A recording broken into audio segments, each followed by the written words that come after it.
Hola les Madridistas, j'espère que vous allez bien. On se retrouve dans un nouveau Before parce que demain, le Real Madrid affronte Levante à 16h15. Ce sera sur beIN Sport.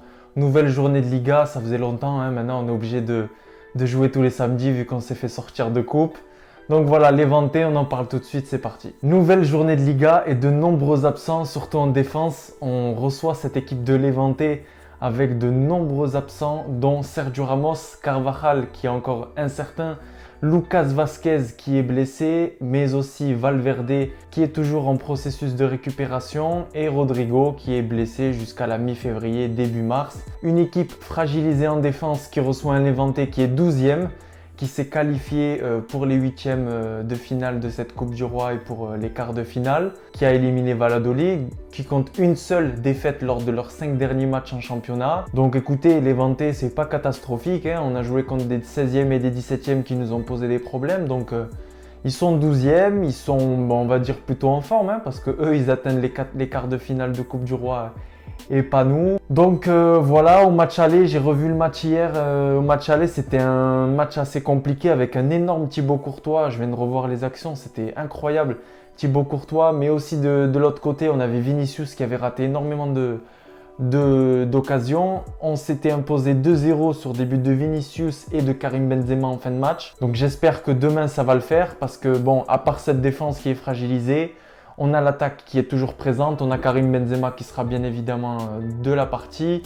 On aura Hazard qui continue à récupérer ce rythme et à se mettre en confiance entre guillemets après son but et sa soi-disant passe décisive.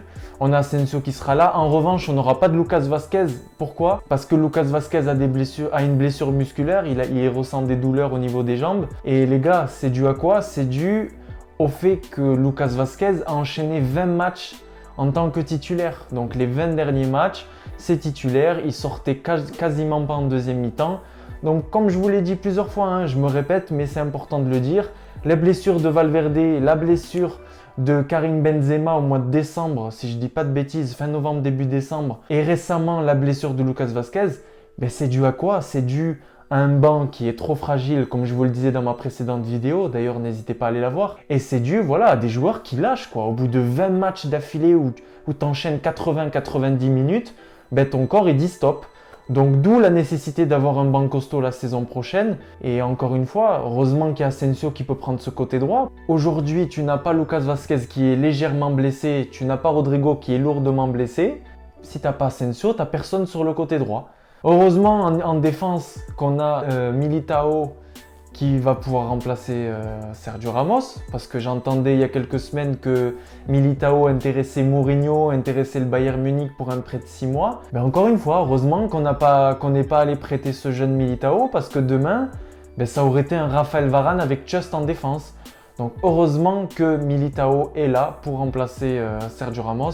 Et puis comme vous le savez, Zinedine Zidane et Nacho sont toujours indisponibles, toujours positifs à la Covid. Donc on devra faire sans l'entraîneur. C'est d'ailleurs Bettoni qui l'a remplacé une nouvelle fois en conférence de presse. Donc ce sera Bettoni sur le banc. C'est officiel, c'est sûr, car Zidane n'est pas négatif.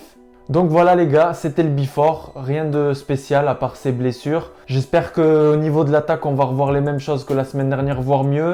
On est à la maison, donc à nous de marquer le plus de buts possible pour essayer de rattraper un petit peu le FC Barcelone en termes de buts. Essayer d'encaisser un ou deux buts maximum ou au mieux de faire un bon clean sheet, ça ferait du bien. On veut voir un petit peu ce qu'on a pu voir la semaine dernière face à Alavés dans la continuité.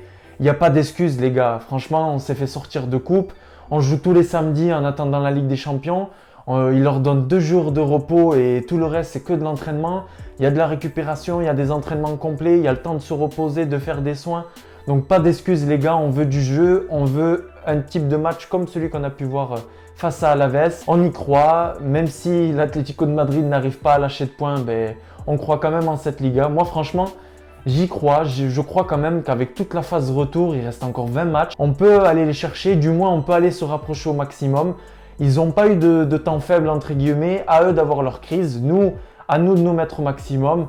On y croit pour ce match. Nous on se retrouvera dès demain soir. Je vous ferai le débrief juste après aux alentours de 18-19h. Donc Real Madrid Levante, c'est demain à 16h15 sur beIN Sport. N'oubliez pas de regarder le match. N'oubliez pas de vous abonner. Merci d'être de plus en plus nombreux. Mettez le petit pouce bleu et puis à demain à la Madrid.